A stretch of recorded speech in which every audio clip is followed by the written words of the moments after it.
Welcome back to Pause. Merry Christmas Eve! We hope you're enjoying your time with your family or friends, or perhaps you're the type of person who is sitting at home on the couch watching a fireplace on your TV. Anyway, enjoy your Christmas Eve, and we hope that you have a Merry Christmas tomorrow. In other news, we're vegans now. Or at least we've been vegans for 2 weeks, as of tomorrow.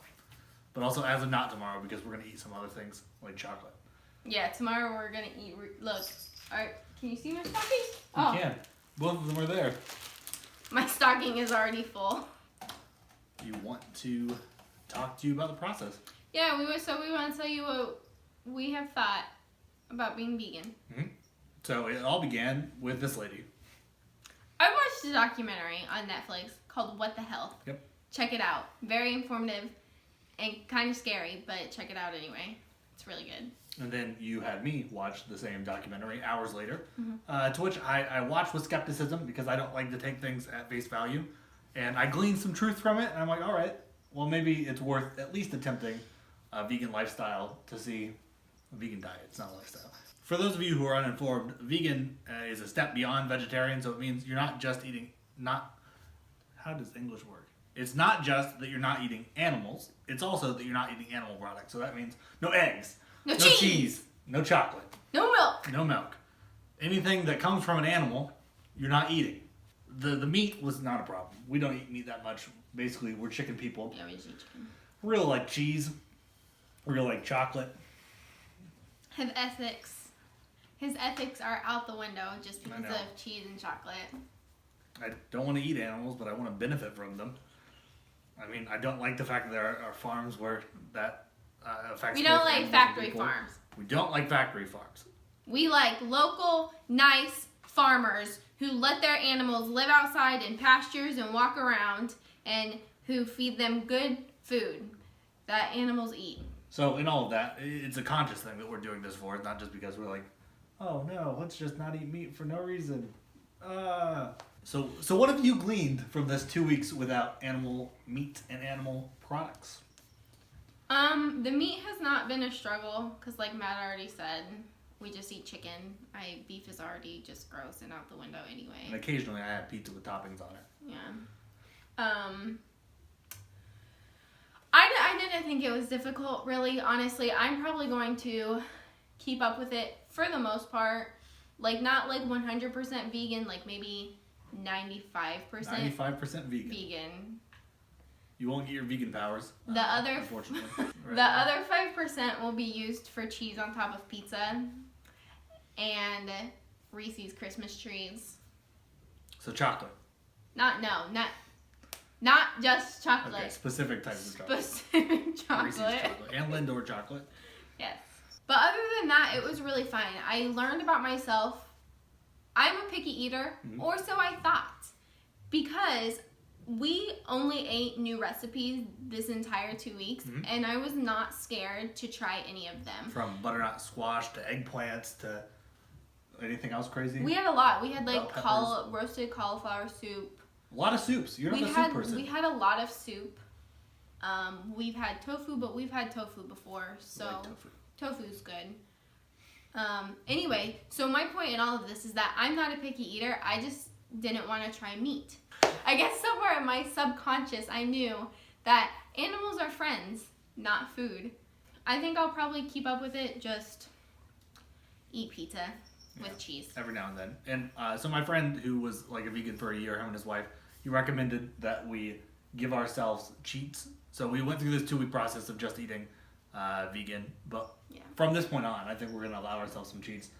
And I think I'm going to go more the direction of vegetarian because I do like maybe once every couple weeks. I feel like cheats is the wrong word just because it's not it's like not like we're doing this diet because we want to lose weight. It's just like it's more like a lifestyle change, not a diet. Right. So I wouldn't call it cheats. I would just call it meats.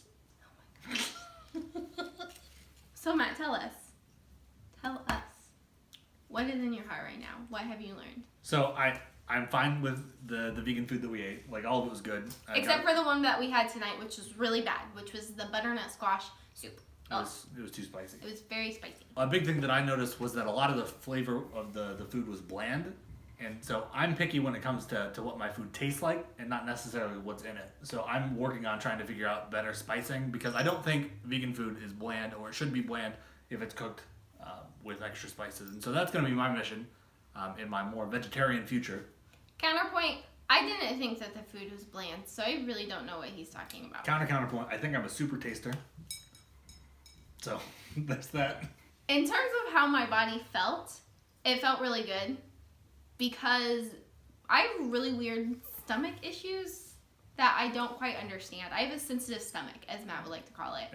And when you say I have stomach issues, it sounds okay. like you are constipated or constant diarrhea. I'll start over. Okay.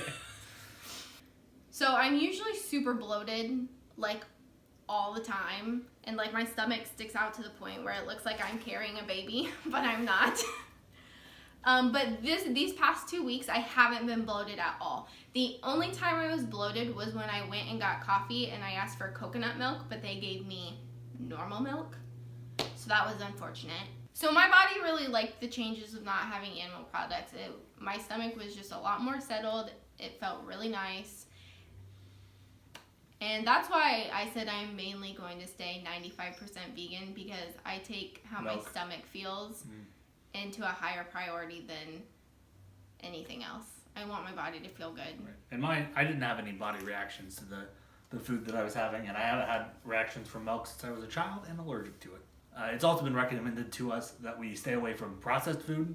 So there are vegans who are like junk food vegans is what the internet called it. Okay.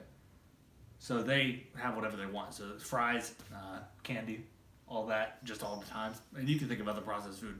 But my friend recommended a whole food plant-based diet.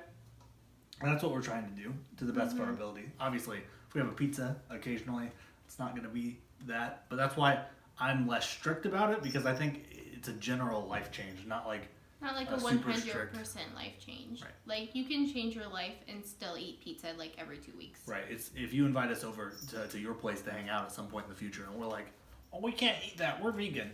Craig might do that just because she doesn't like what you prepared. But I will happily eat the food that you prepared. If you invite me over to your house and I don't like what you eat, just be prepared for me to pull the vegan card. It's just going to happen. I just encourage everybody to think about what you're putting inside of your body because it's really important. Like, your body is your body. Like, you live with your body until your body dies, that's the longest commitment you'll ever have in your life is your body. Yep. So I just think it's very important to think about what you're putting in it. That means like processed stuff, anything.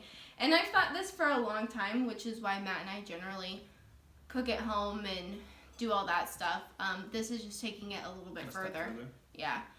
But I encourage everybody to just really honestly look at what you're eating because it's really important. Or even if it's not what you're eating, but where what you're eating comes from. Yeah. So if you're supporting factory farms and you didn't know about that, I'm sure there are documentaries on that. So many.